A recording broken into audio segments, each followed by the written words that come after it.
February 8, 1945. Dawn over the Rhineland. A thin frost clung to the earth as German Panther tanks rolled through a ruined orchard, their engines growling against the cold. Smoke drifted across the fields from distant artillery, rising in slow, ghostly ribbons. The crews inside the steel hulls could hear nothing but the rumble of treads and the creak of frozen armor plates. They believed they had time to reposition, time to regroup, time before the Americans responded. Then, in the still morning air, came a sound they hadn't expected at all, the distant, relentless hum of aircraft engines approaching far sooner than any German officer believed possible. That sound, the engine hum, will be the symbolic thread of this story. It represented not only American air power, but the speed, abundance, and momentum of a nation whose war machine no longer paused. In the early years of the war, German armored doctrine operated under the assumption that air support, whether friend or foe, was rarely immediate. Luftwaffe units were already strained by campaigns in the east, and their presence in the west dwindled rapidly as Allied pressure increased. German tank crews grew used to calculating battles on the ground first, expecting the sky to be empty long enough to maneuver or launch small counterattacks. But by 1945, that old rhythm had collapsed. What those tank crews confronted that February morning was a new reality built on American scale and speed. The U.S. Army Air Forces had grown into the most flexible air arm in the world. Fighter bombers like the P-47 Thunderbolt and P-38 Lightning patrolled the front lines with startling responsiveness, guided by forward air controllers whose radio networks formed an invisible web above the battlefield. For German tankers accustomed to the delayed tempo of earlier years, the Americans seemed to appear impossibly fast, so fast it defied what they believed air power could do. Historical records from Panzer Group West showed repeated notes of frustration. Armored units attempted to redeploy at night, but were spotted by reconnaissance aircraft at first light. Columns that believed they were safely hidden in woods soon found American fighter bombers diving through the treetops. Luftwaffe liaison reports admitted, often reluctantly, that they could no longer guarantee even brief windows of air superiority. The contrast between expectation and reality was brutal. German tankers expected that if they moved at sunrise, they would have at least an hour before American aircraft could locate them. They expected American sorties to be limited in number, predictable, and slower to respond than ground intelligence. But when the first Thunderbolts screamed overhead that February morning, barely 15 minutes after the tanks began to climb out of the orchard, the illusion of timing shattered instantly.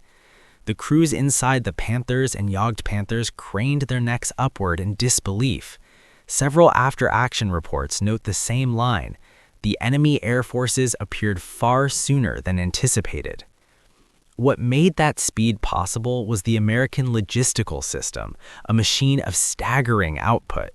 In the months preceding the Rhineland campaign, U.S. factories had produced aircraft, bombs, 100-octane aviation fuel, and truck convoys in quantities that outmatched all Axis production combined. This industrial abundance meant American pilots could fly, return, refuel, rearm, and launch again with astonishing rapidity, sometimes twice before a single German armored column completed a short relocation. The hum of aircraft engines, our symbolic sound, became the German tank crew's warning bell. It might begin faintly, like a tremor in the air, but within moments it swelled into a roar, followed by the whistle of rockets and the hammering of 50-caliber guns. Tank commanders reported that they learned to feel the vibrations through the armor before they could even see the planes. One Panther loader recalled after the war, "The sound reached us first. It was the sound of inevitability." The emotional contrast deepened as the months wore on. When German tanks rolled into battle during the early Blitzkrieg years, they had often been the hunters, supported by precision airstrikes from Stukas, whose sirens terrified enemy defenses. Now, in 1945, they were the hunted. American fighter bombers no longer attacked in small formations, but in relentless waves. Even tank aces with years of experience found themselves humbled by the speed of American coordination. This shift was not merely military, it was ideological. German armored doctrine prized elite skill and individual initiative. American doctrine, by contrast, emphasized overwhelming support, teamwork, in constant supply. The German tank crews soon realized they were fighting a system, a vast democratic machine powered by millions of workers, engineers, and pilots operating in synchronized purpose. Every time the hum returned over the horizon, it signaled that the United States could project power faster than Germany could adapt. The transformation in German perception is well documented. Many captured officers expressed disbelief at how quickly American pilots responded to ground threats. Some believed the Americans had perfected new detection technology. Others suspected secret communication systems or hidden airfields.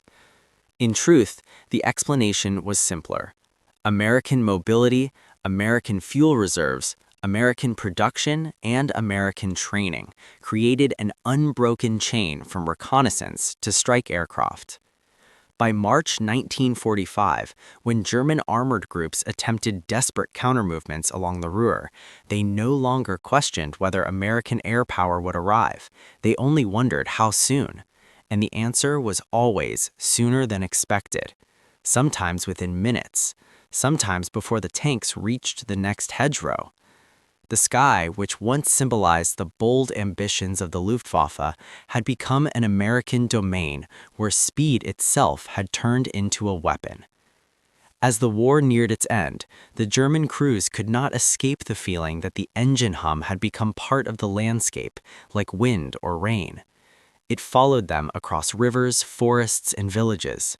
It reminded them that American abundance was not theoretical, but airborne, a force made real through thousands of engines, thousands of pilots, thousands of sorties that Germany no longer had the means to challenge. And so the final reflection belongs to the sky over the Rhineland. When those tank crews rolled out on that February morning, they believed the battlefields belonged to them, as it once had during the early glory years of armored warfare. But the hum shattered that illusion. It carried with it the truth that speed is not simply a matter of machinery, but of the society that builds it. The American aircraft arrived so fast not because of luck, but because millions of free citizens had built a war machine whose power flowed from industry, democracy, and scale. In the end, the German tank crews learned that the sky, once a shield, had become a mirror. In its reflection, they saw the decline of their own system and the rise of another, one driven by abundance rather than scarcity, by collective strength rather than rigid hierarchy.